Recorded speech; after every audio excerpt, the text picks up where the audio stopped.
Lakini tunachosema, ndugu zangu, wajibu wetu sisi ni kwa wananchi mtakaotuchagua.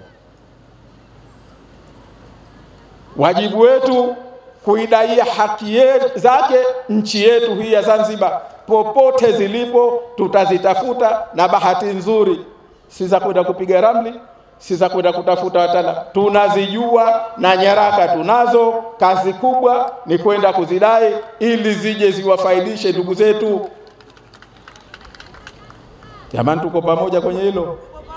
Tuko tayari katika safari hiyo? Hii ni wewe mwananchi, au una wasiwasi? Una wasiwasi na Omo? Una wasiwasi na Omo? Kama una wasiwasi, nisimame vizuri uniangalie vizuri tena, au nisogee karibu yako unione vizuri. Lakini wao CCM wanaujua kwamba mimi na msemo hapana yenye bashasha ina nguvu zaidi. Mimi nitakwambia no na huku ninacheka, lakini ndio no hiyo haiondoki tena. Tumefahamiana? Usiwana confuse wengine kwamba ninasema huku ninacheka. Hii ndio tabia yangu tu. Lakini nikikwambia hapana, jambo la haki ya mtu, hapana, uwe rafiki, uwe ndugu, wananijua hao jamaa vizuri. Au na wasiwasi? Tuko pamoja. Tuko pamoja.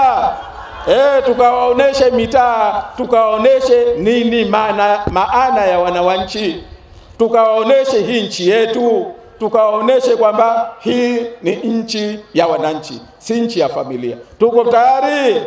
Tuko pamoja? Moja ninalowadai basi, kama tuko pamoja, ni kura zenu.